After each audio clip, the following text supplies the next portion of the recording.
echoes of the Evergreen Echo. In the hush of a winter's eve, when the world outside wrapped itself in a blanket of fresh fallen snow, there stood a little house on the outskirts of Eldermore, a village where the streets wound like ribbons of ribbon candy, and the air carried the faint, nostalgic scent of pine and cinnamon.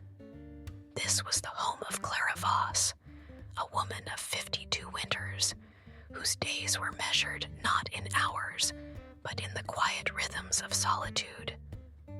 Clara had once been the heart of the village's Yuletide celebrations, a baker whose gingerbread houses stood tall as cathedrals in the square, adorned with icing spires and candy cane buttresses that drew children like moths to a lantern. But that was before the frost of loss had crept into her bones.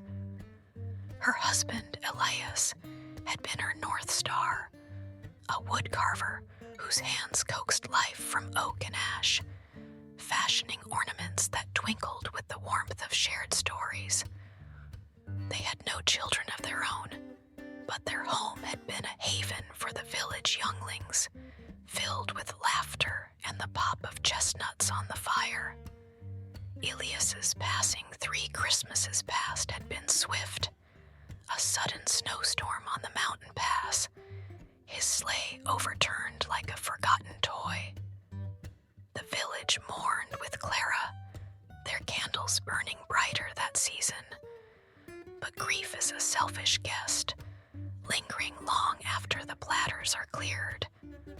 Now, Clara's bakery hummed with efficiency, but not with joy.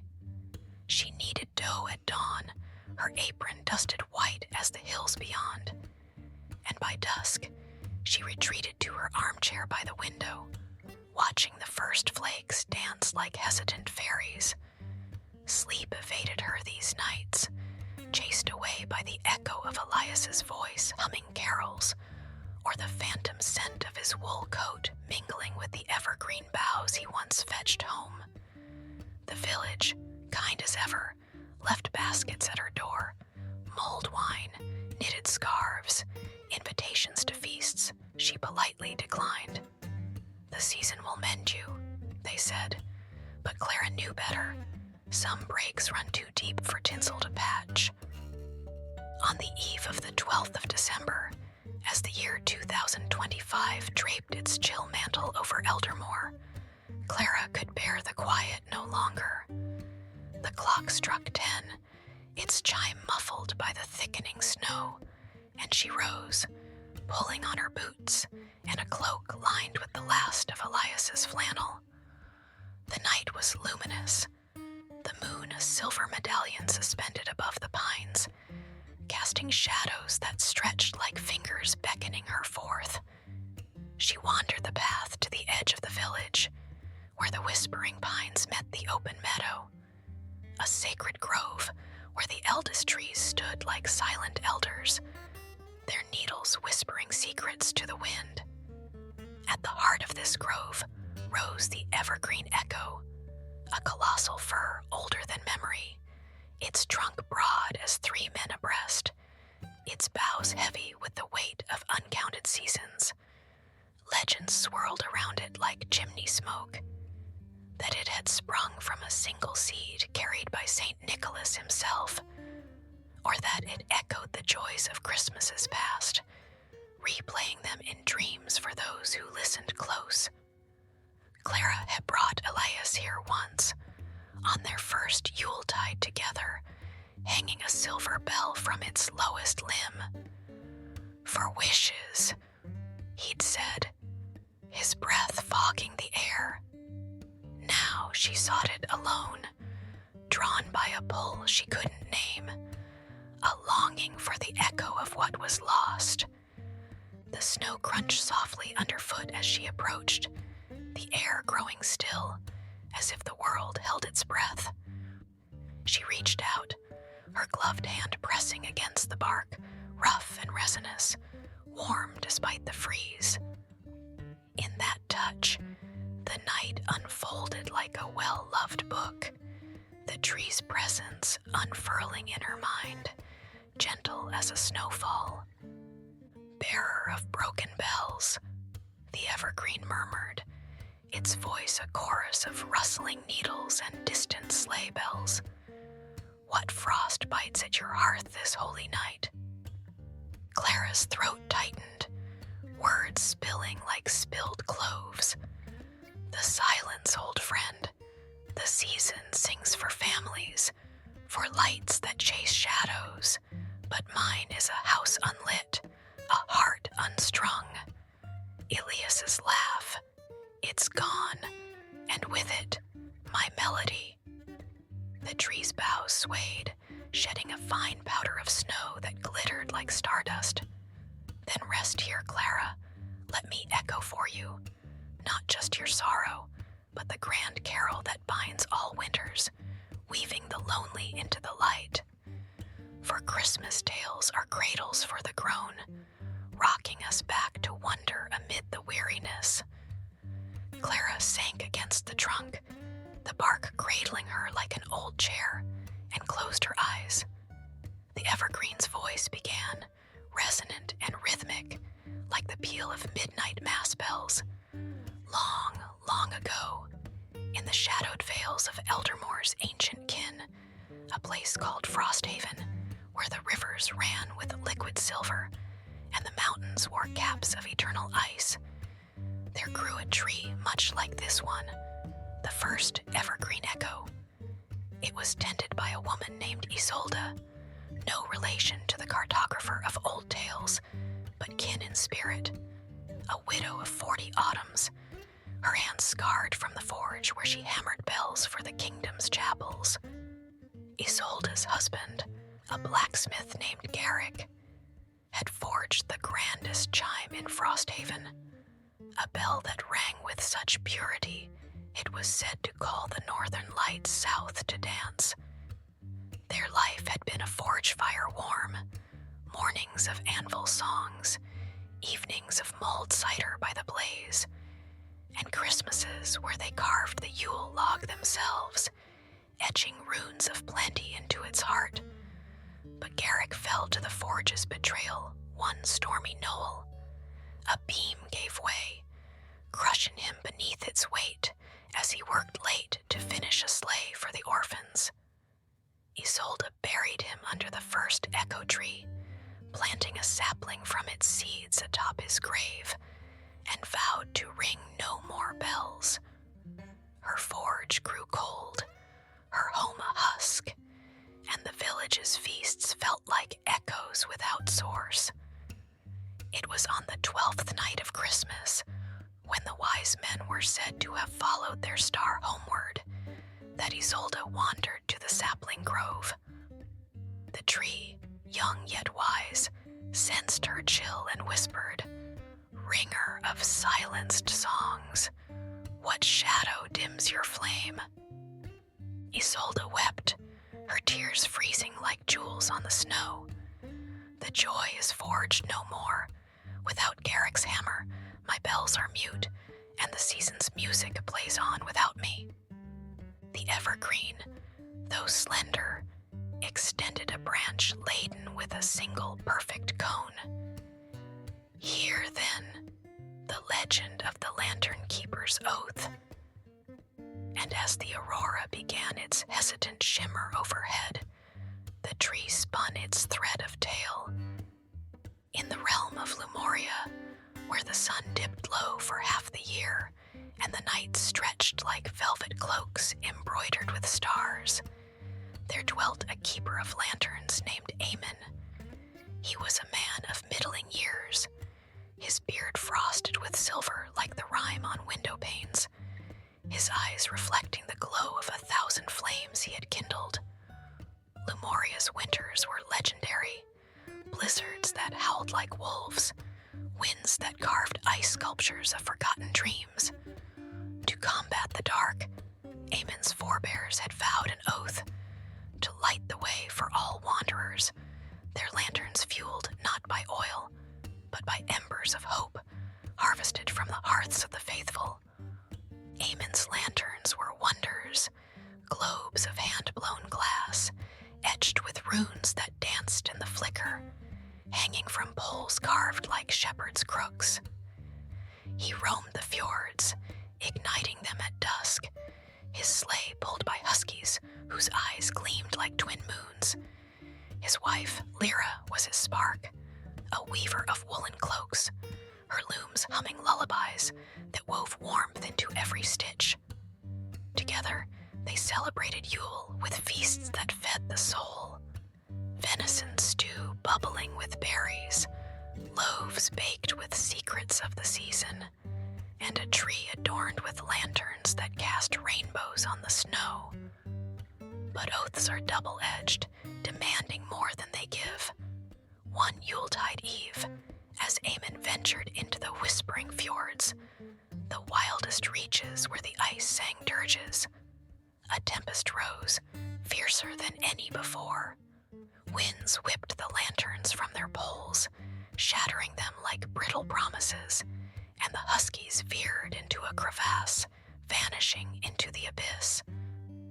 Eamon clung to a single globe, its flame guttering like a dying heart, and crawled home through the night, frost-bitten and broken. Lyra nursed him by the fire, her cloaks wrapped tight around his shivering form, but the oath weighed heavy. The lights fail, he groaned, and with them, the lost will perish. The village, dependent on his glow, whispered of curses. Perhaps the old gods demanded tribute unpaid. Eamon, racked with guilt, shuttered his lodge and wandered into exile, leaving Lyra to tend the hearth alone. She searched the fjords in vain, her sleigh tracing paths where only echoes replied. One midnight, guided by a lone lantern's persistent glow, Eamon's last, hung in their window. She found him at the edge of the world, atop a glacier that mirrored the stars. He sat, unseeing, the flame his only companion. Lyra, he murmured, as if from a dream. The oath binds me, but the dark has claimed my fire.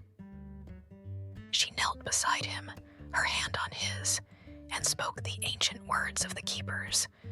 Light is not hoarded, it is shared, even in shards.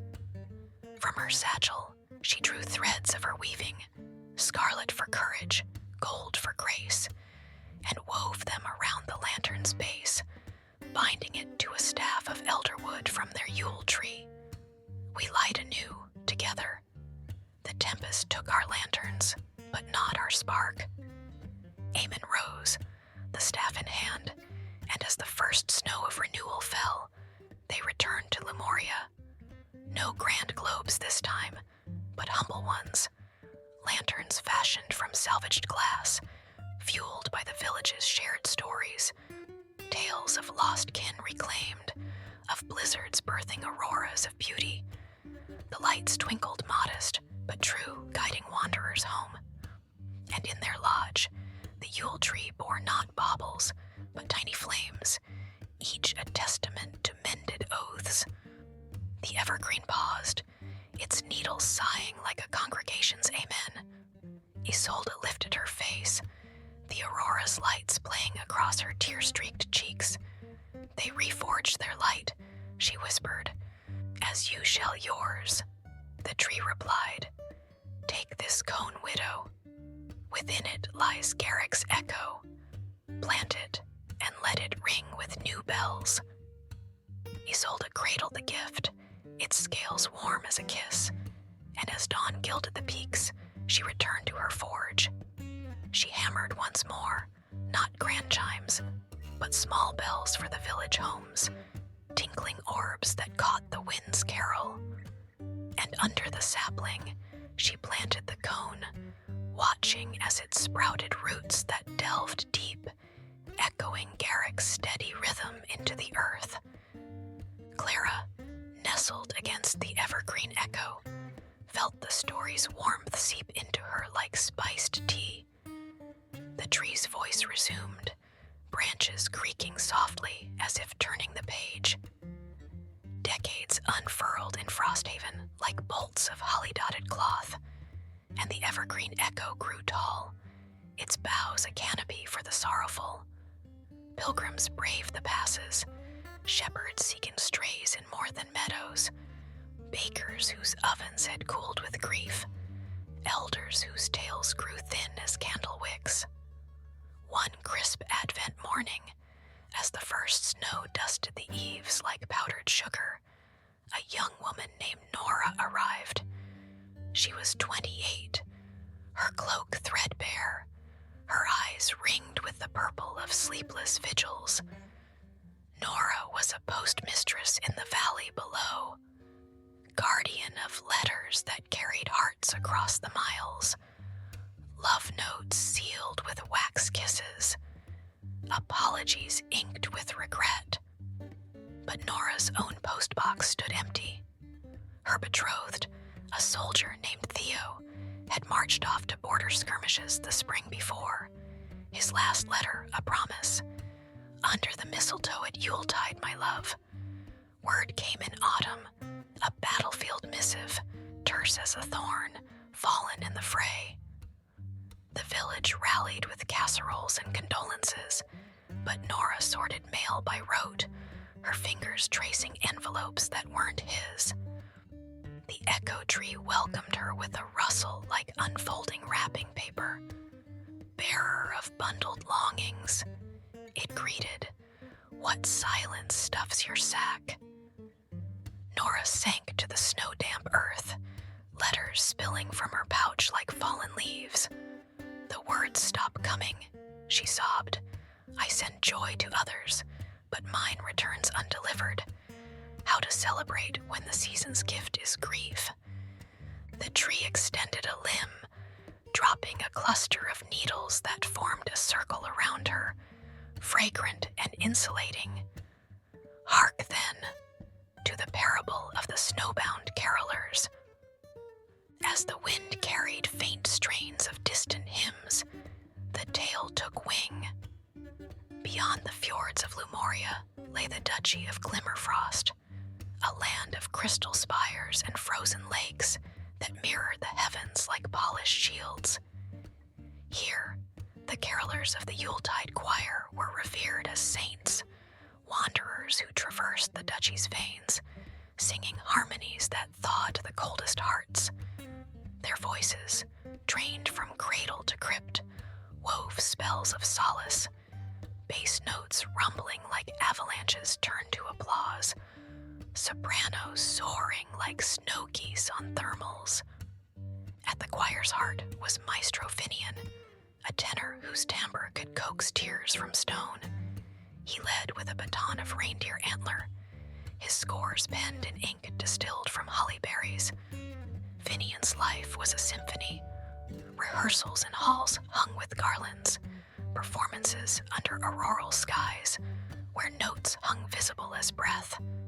His anchor was his daughter, little Wren, 8 winters old, whose pipe and voice promised to one day lead the choir herself. They shared a cottage aglow with sheet music and strung lights, their Yules a crescendo of song and snowball fights. But Glimmerfrost's winters deepened with folly. The Duke, vain and velvet-cloaked, decreed a grand festival to rival the stars, a midnight concert on the Crystal Lake, frozen solid as ambition. Finian cautioned, "The ice thins with the thaw's whisper, one false note, and harmony cracks."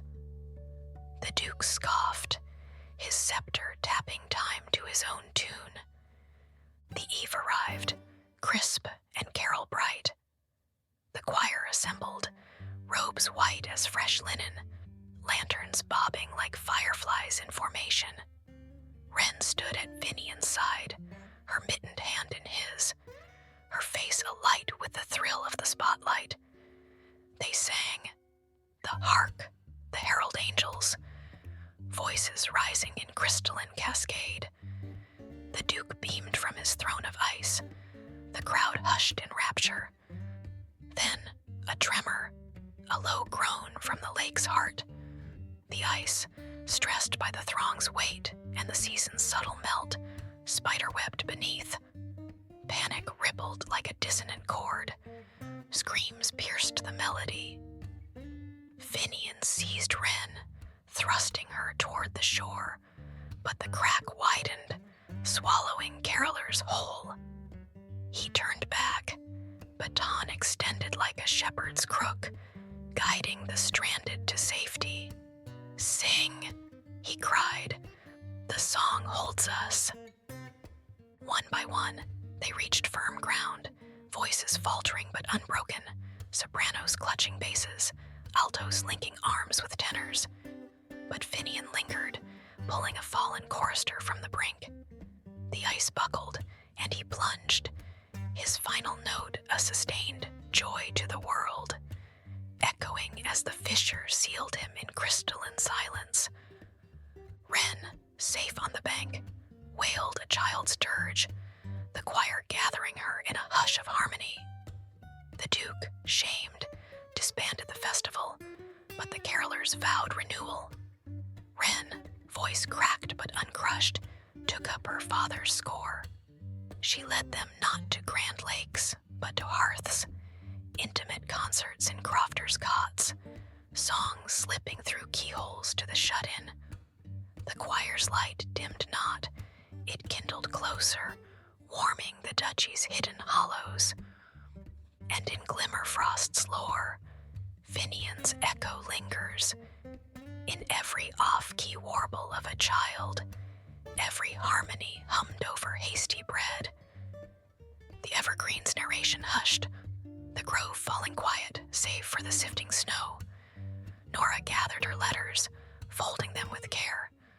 Their song endured, she said, a tentative smile cracking the frost. "As yours will," the tree assured. "Take these needles, sharp as quills, soft as sighs. Write your unsent words upon them, and let the wind deliver." Nora wove the needles into quills, dipping them in berry ink, and penned missives to the ether. Thanks to Theo for borrowed joys, farewells wrapped in forgiveness. She strung them on threads, hanging them from the boughs like prayer flags. Back in her post office, she sorted with song, slipping carols into parcels, her own heart's post finding voice in the season's mail. Clara stirred, the nested tail burrowing deep, stirring embers long banked. The evergreen echo's timbre deepened, drawing her further into its bough's embrace.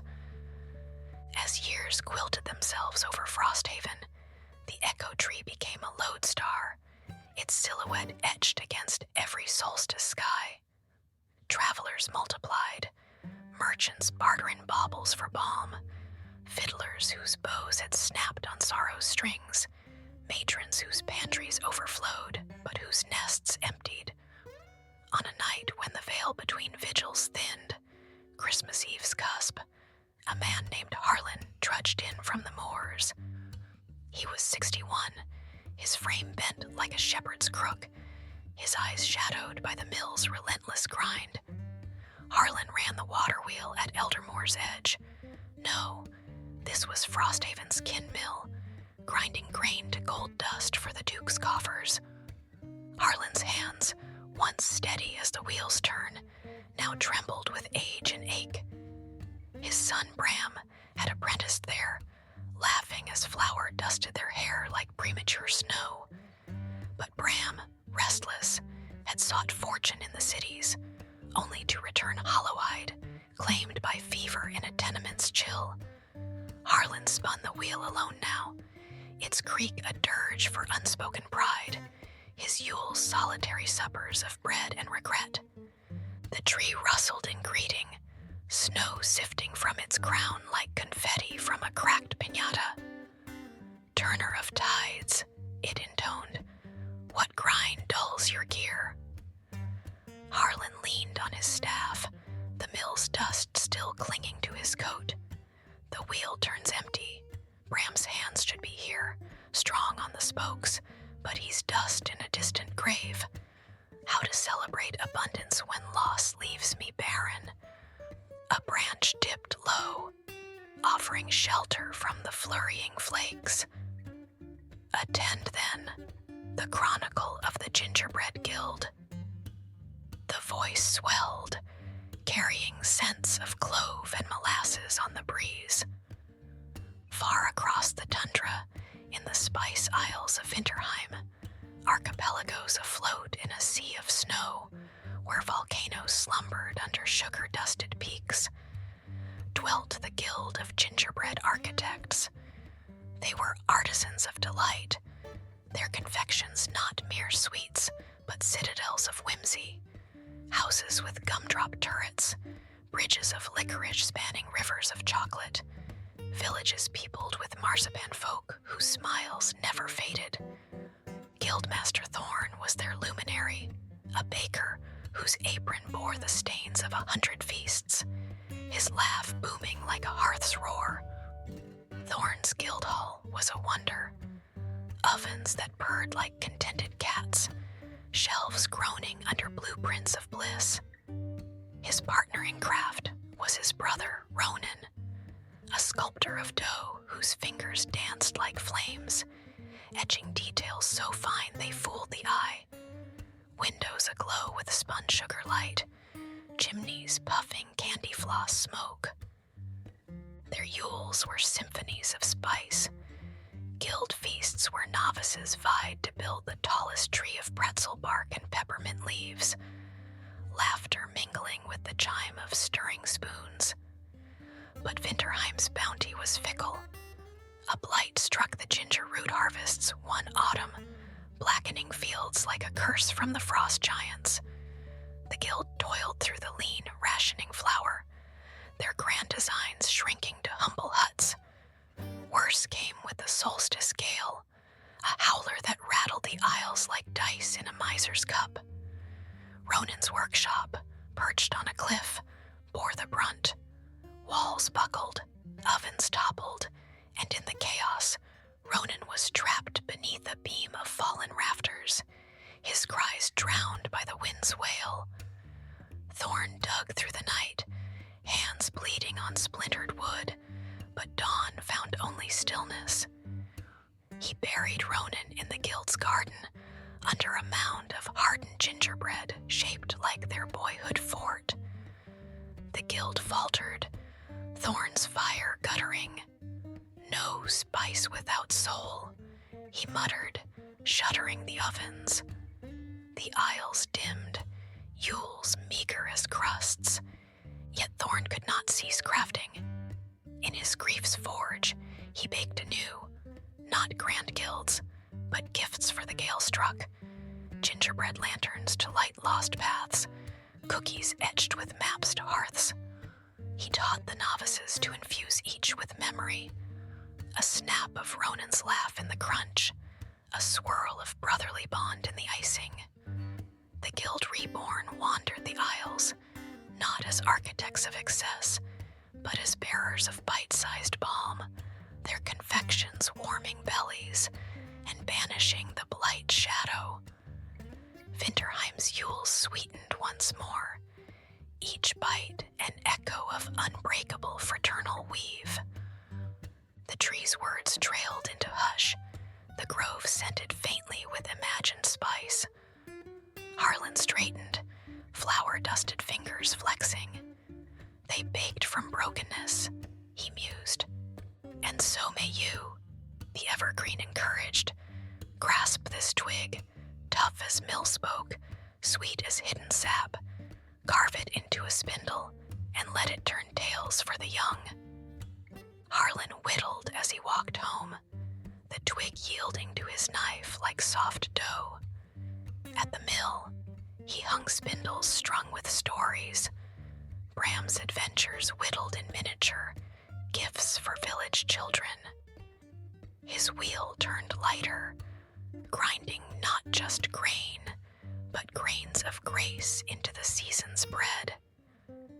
Clara's breath came even now, the tales layering like drifts against her heart's door.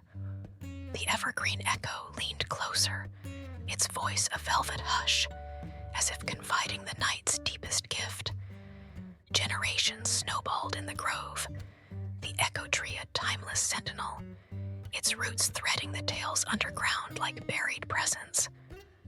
seekers swelled. Jewelers whose settings held no sparkle, sans shared gaze. Poets whose verses rhymed with rue. Widows whose webs of worry tangled tighter than tinsel. On this very eve, as 2025 stars pricked the canopy like needlepoint, a family, fractured and fleeing, stumbled upon the grove. But wait, no, the tale turns inward now, for Clara's own echo stirred within the weave. The tree's timbre shifted, intimate as a bedside whisper. These strands brush yours, Clara, Isolde's ringing forge, Amon's relit oath, Wren's resilient refrain, Thorn's spiced solace, echoes of your baking hearth, your unringing bells, your wheel of quiet days. Tears traced warm paths down Clara's cheeks, melting snow to rivulets. They all found their way back to light, she breathed, but mine flickers low, Elias's star, it's set, and the season's glow feels borrowed. The boughs encircled her, a verdant cradle. Then let me echo the grand canticle, the one that laces them all, the Yuletide tapestry, where your thread gleams gold. As the moon crested, bathing the grove in argent, the evergreen unveiled the encompassing carol, its voice a full choir ascending. In the grand loom of winter's woven, where the evergreen echo's roots intertwined with Lumoria's lanterns, Glimmerfrost's choruses, Winterheim's spices, and Frosthaven's forges, there wandered a chronicler named Elara, no kin to the weaver of old woods, but sister in seeking. Elara was a scribe of solstices, her ledgers not of ledgers, but of luminosities, the invisible illuminations that pierced the longest night. Quill inked with aurora dew, she charted not maps, but miracles, the subtle shifts where despair dipped into dawn. Alara's pilgrimage began in her youth, orphaned by a blizzard that blanked her village like an unwritten page. Raised in a cloister of carolers, she learned to notate not just notes, but nuances, the pause before a hush's harmony, the breath that bridges solo to symphony. Her first charting took her to the Spice Isles, where she inscribed Thorn's revival, the way Ronan's echo crackled in each cookie's core, turning blight to bounty. From Winterheim, she sailed to Glimmerfrost, Quill capturing Wren's warble. How Finian's submerged songs surfaced in the choir's cadence, transforming tragedy's tremor into triumphant timbre. Music mends not by erasure, Wren confided, but by echoing the absent in the alive. Deeper into Lumoria's fjords, Elara met Lyra, now elder, her cloaks cloaking wayfarers. Amon's oath endures, the weaver said, demonstrating the weave. Threads of loss looped with latitude, lanterns born of lanterns lost. Alara's ledger bloomed with blues and golds, the spectrum of shared sparks. At last, Frosthaven called, where Isolde's bells pealed from the echo tree's heart. The ringer, gray now but glowing, rang a chime for Elara. Garrick's hammer lives in every toll, the rhythm of return. Elara etched the resonance. How silence, once a void, became a vessel for vibration. But as Alara's 50th Yuletide neared, her own light wavered. Her ledgers, vast as vaults, chronicled others' comebacks, yet her pages held no personal psalm. A life of wandering without a window to call home, a heart that hummed alone. I've scribed the season's salvations, she confessed to a lone lantern on a fjord's lip. But mine remains uncharted, a blank staff awaiting notes. The flame flickered, as if pondering, then steadied. From its glow emerged a vision, threads converging, bells tolling Amon's oath, Lyra's weave binding all. Alara was no peripheral pen. She was the inkwell, the essence from which illuminations flowed. Her orphan's blizzard had birthed this quest, her cloister's carols the compass. The blank became a burst, staves filled with her own canticle, a tapestry where every charted light looped back to light her path.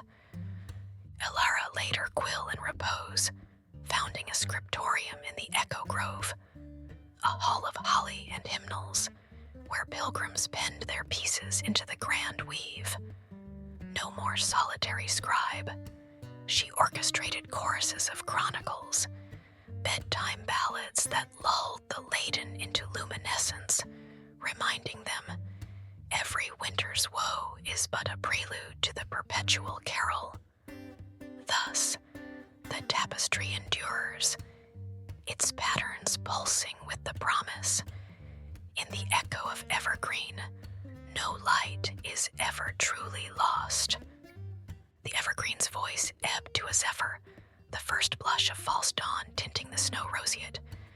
Clara opened her eyes, cradling in her palm a fallen cone, hers resonant and ready.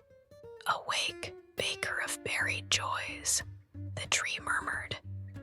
The night has caroled its comfort.